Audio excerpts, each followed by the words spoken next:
Assalamualaikum warahmatullahi wabarakatuh. Perkenalkan, nama saya Siti Nur Sabila Berusumbiring dengan NIM 240402054. Nah, saya adalah mahasiswa Universitas Samudra Program Studi Pendidikan Biologi Angkatan tahun 2024. Nah, di video kali ini saya akan membahas mengenai kurikulum merdeka dan bagaimana perjalanan transportasi pendidikan di Indonesia. Jadi, apa sih kurikulum merdeka itu?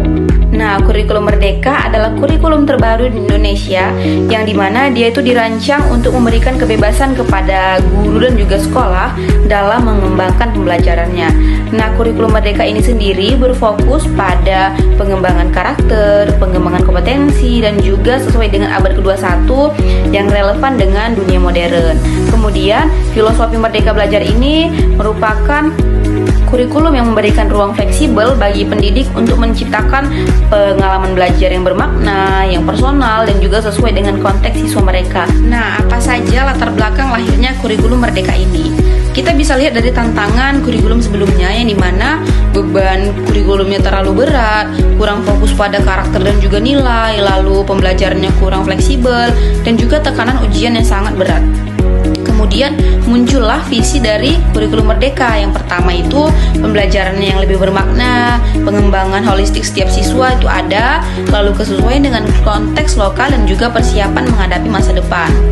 Nah, kurikulum merdeka ini lahir dari komitmen Kementerian Pendidikan untuk menciptakan sistem pendidikan yang humanis, inklusif, dan juga relevan di perkembangan zaman global. Lalu kita bisa lihat apa perbedaan antara kurikulum merdeka dan juga K13. Kalau dilihat dari fleksibilitas umum, K13 ini dia terpusat dan terstruktur dengan ketat. Kalau kurikulum merdeka, dia sifatnya fleksibel dan juga sesuai konteks lokal. Nah, kalau dilihat dari fokus pembelajarannya, K13 ini terpusat dia seperti konten akademik dominan, sedangkan Merdeka Belajar dia karakter dan kompetensi yang berimbang. Nah, kalau dilihat dari metode penilaiannya, K13 ini dinilai dari ujian standar nasional. Kalau seperti kita dahulu itu ujian nasional atau UN. Kemudian Merdeka Belajar ini sendiri penilaiannya seperti formatif berkelanjutan. Nah, kalau jam belajar efektifnya itu bisa dibilang K13 lebih banyak jam pelajaran, sedangkan Merdeka Belajar lebih efisien dan juga terarah. Jadi, apa saja prinsip dan filosofi dari kurikulum merdeka? Yang pertama itu belajar yang bermakna. Dalam artian pengembangan pembelajaran yang relevan dengan kehidupan nyata. Lalu pengembangan karakternya ini fokus pada nilai dan etika siswa. Kemudian inovasi pembelajarannya menggunakan teknologi dan juga metode terkini sesuai dengan pengembangan zaman dan juga pengembangan global. Kemudian pembelajaran ini terpusat pada siswa. Siswa ini sebagai subjek aktif dalam proses belajar. Lalu Merdeka Belajar itu merupakan kebebasan belajar sesuai dengan minat dan juga kebutuhan dan kemampuan siswa. Nah, kita juga bisa lihat profil pelajar Pancasila dan juga proyek P5. Yang pertama itu profil pelajar Pancasila. Ada 6 dimensi karakter yang harus dicapai. Pertama itu beriman dan bertakwa, kedua kebinekaan global, ketiga bergotong royong, keempat mandiri, kelima belajar kritis, dan keenam kreatif. Lalu program proyek P5.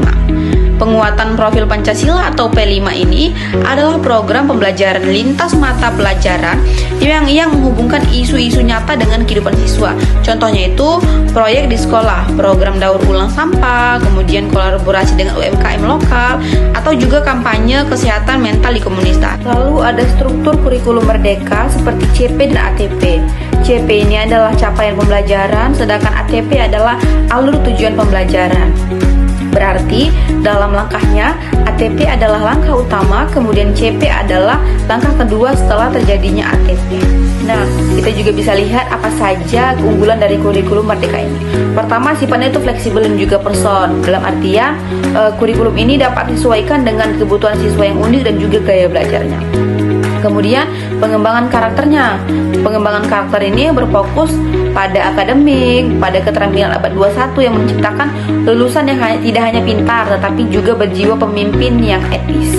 Lalu relevansi kontekstual, di mana pembelajaran ini terhubung dengan isu lokal dan juga global, membuat materi lebih bermakna dan mendorong siswa berpikir kritis tentang dunia mereka.